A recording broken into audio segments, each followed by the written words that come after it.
Galileo Galilei is how I'm going to pronounce it. Coming to us from Capstone Games and Pink Troubadour. Here is your design and your artist down there.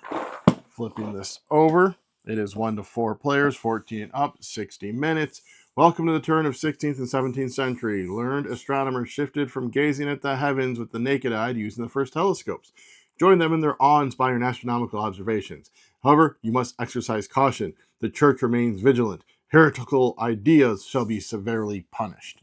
So here's kind of laying out what the different components are, which I'm about to show you from inside this here box.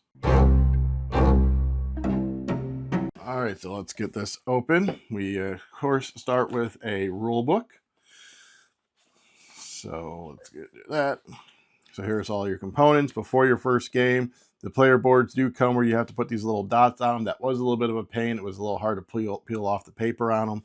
But you stick them there, and then you have to insert the rivets into the telescope. But here's your game setup, your deck setup, your player setup, introduction, turn structure. I will say one of the cool things about this is it does put in some like flavor text and blurbs about the time. Like in these little boxes right here. Galileo, Bruno, Copernicus, and Kepler studied subjects such as mathematics, astronomy, philosophy, and theology while at university. Their diverse interests and pursuits later converged to reshape our understanding of the cosmos during the scientific revolution. So, you know, there are these cool, interesting facts interjected into the game, especially around the stuff they're talking about, like so comets. So this is an interesting fact about comets, etc. Here's the university, the Inquisition, end of game.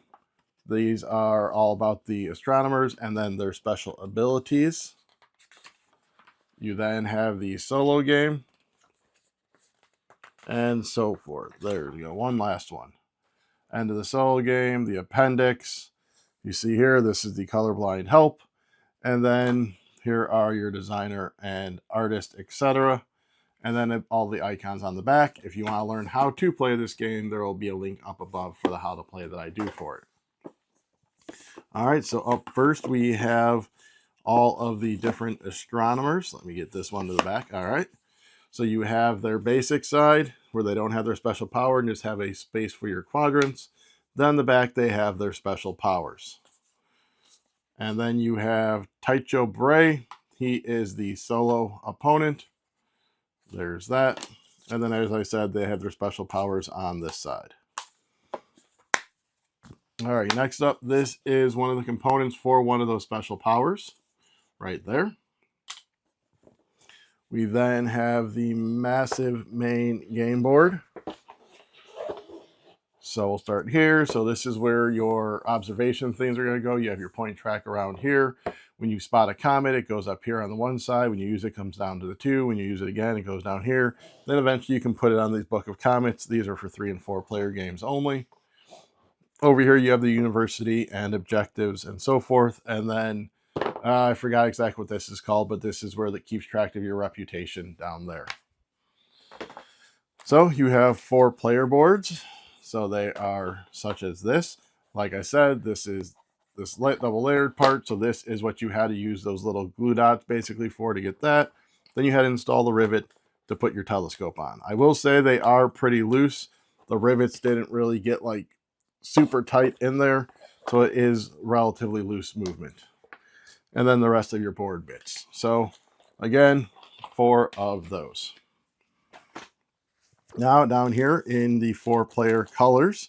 So you have this pinkish purple, you have a beige, a blue, and a brown.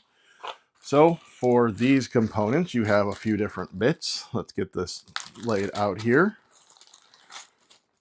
So I'll do my best to kind of spread these out. So you have action tiles that will be getting possibly upgraded throughout the game. So you have your basic side and your upgraded side. So that is those. Then you have your double-sided comets with your 1s and your 2s. So each player has their comet tokens. These are the books that you do your study action with. So you got those 4. You have your university trackers right here. You have your objective markers right here that you'll use to mark when you gain the objective. These are your constellation ones that when you observe a constellation, you'll have those that you'll put on the board.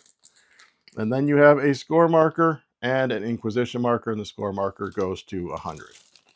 So again, you have those in the 4-player colors. All right, next up, we have stuff for the setting up of the game. So first thing we have is the first player marker. You got the telescope, and then you have a stand to put it on for it to stand up. And then you have these double-sided ones here. So you have them on this side, which these will go on one section of the board, a certain amount. Then the remaining ones will get flipped over to, I believe it's called the niche side. And then these will go for objectives to accomplish throughout the game, whereas this is ones that you'll be gaining points for at the end of the game. So that is those markers. Here are your quadrant markers. You have them in 1s and in 3s. These are the Inquisitors. Then here you have, I can't remember the names of the tiles. Like I said, they'll be up here. So then these have dual sides. So you have 1 through 6, and then the B side has different abilities and such on them as well. Next up, let's go ahead and get these cards out of here as best I can. So that's basically a turn order card. These cards do have like a weird feel to them. They are kind of sticking together. So you have the one side that shows the constellation, and then these are the powers that you can get as you move your books across. This is its level. And then on the other side, it has what you're observing. There is that constellation and more information there. It is the same abilities on both sides. So let's flip this over, and I'll do the best I can of getting them pulled off for you. So we'll start with the 3s. So really cool artwork, really colorful.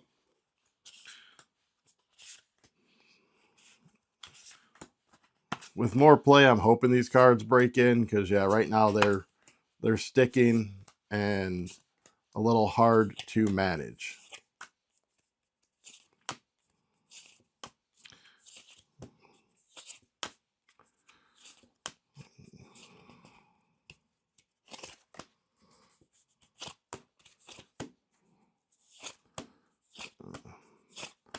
And there are all of these cards. Wait, just a couple more. And there's all the observation cards. In here, I have all the bits and bobs for the solo play, and there's other little components that go with the advanced gameplay. That's what I have in this bag right there. And then over here, you will see a bunch of dice with the different colors on them. So let's get out just the blue ones. But you have the blue, the red, and the yellow. Like that. And then you'll notice that they each have a dot on them. That is that colorblind friendliness, is that the red ones have this left dot, the yellow has the right, and then the blue has the bottom. So you'll see no matter what side you go to, that is how it is.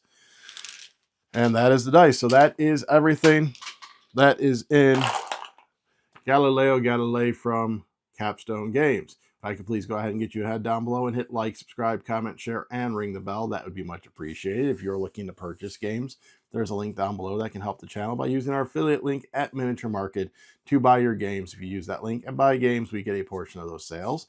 In addition to that, you can join the channel down below and get exclusive perks like seeing our videos early. Alrighty, so stars at night.